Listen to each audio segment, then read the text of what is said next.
How many people here love to stay fashionable, yet not break the bank? Me. Hi, Bill. Great. So, I present to you Swag Attach. So with Swag Attack, you'll have pieces like my epaulets here that you will be able to purchase. It's basically like a style enhancement or an accessory. I've done a couple pieces here just to give you an idea of how you can change a plain denim vest into something super fabulous for even a red carpet event. Once we get investing, these materials will be much more fabulous. What if someone calls you to go out for a cocktail, an Alizé cocktail even? Life is so much better when you mix it up. And if you don't mind, Jeremy, some of these can even work in a unisex way. I think it's a really interesting concept that you could have so much fun doing. That tween market is huge with collecting things. And I think if you go after the tween market, you have more mix and matchability. Buy multiple pieces. It's like with Alizé, I have one flavor, but I want to sell you 5. And so I think you can start cross-selling some of the pieces to encourage multiple purchases of the units. I think it's a really great idea.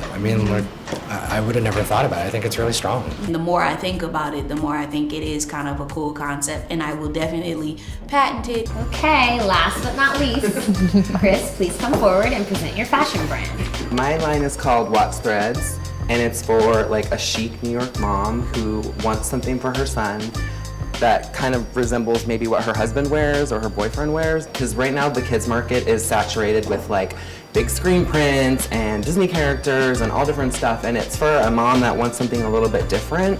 That's like the color palette, and that's like kind of the fabrics, like really high-end like peach jersey, high-end peach fleece, printed jersey. It's like small little details. Like you can still do art on something that's high-end, but it's just not like, bam, or like all over the place. So by only targeting the top 5 to 10% of the country's population in terms of mom who have income to buy for their 2-year-old a top that starts at $56, how much money are we gonna make? Well, not at first, but once you get brand awareness, then you can step down and you can go to like Macy's, or you could go to Lord & Taylor, and then even then you can step down again and you can go to Kohl's, Sears, JCPenney's, mass market it.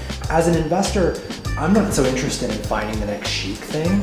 I'm interested in finding the thing that's gonna bring revenue.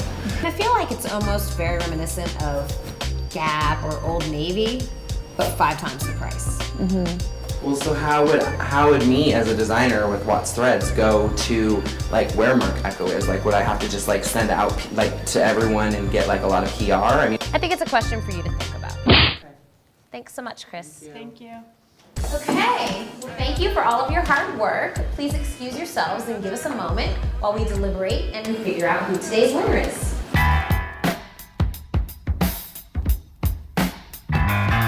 So, Jamaica presented to us her brand Lion Share. What do we think about that? We'll never make $1. No, hated the name.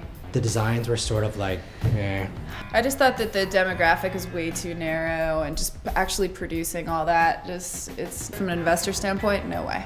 So Saycon, she had Project Scarf, which was an acronym for something about scarves with braids made in Africa. I like the idea of like the base idea of like creating a scarf that's sort of made in Africa. It's inspired by these ideas. I thought it was good that it was unisex, and I did like the idea that she was going to do different levels of it, but I just thought, once again, she didn't really think that thought through. Okay, so Bria had swag attached. Will you be attaching your swag before you go to a cocktail party tonight? No, No, not so much. not me. No, certainly not me either.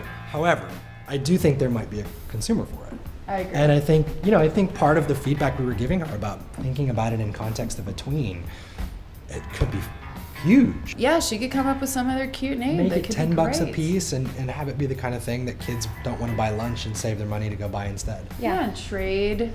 It could be really great. Trade, mix and match, spend your allowance, trade at school. Yeah. So let's talk about Chris with Watts Threads. $56 for 2-year-olds. The name I like. I like the name. The name was actually the best one. I did like the out of name. all of them. I liked his simple color palette. I liked his simple fabric palette, but I don't think it justified the price point. I agree. No way. So I think we've talked about it all. We know who we like, and we know what we're gonna do. Except. Yep. Contestants, thank you for your hard work today. Today's challenge winner will receive immunity in our next challenge. But before I announce today's winner, let me just recap what's at stake for you.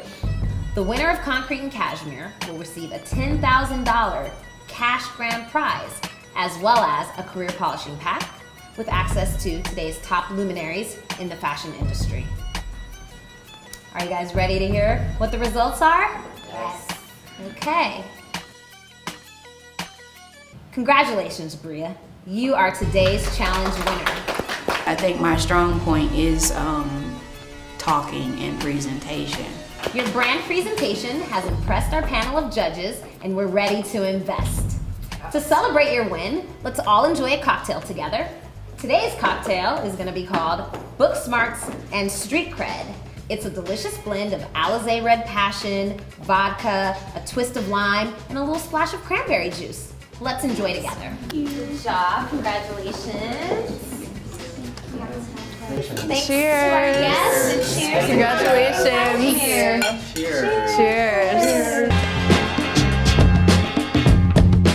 We're here today with Anjali, an alternative pop singer-songwriter. As an emerging artist, it's super important for me to really establish my image. You will have the opportunity to create a unique style for a new music artist.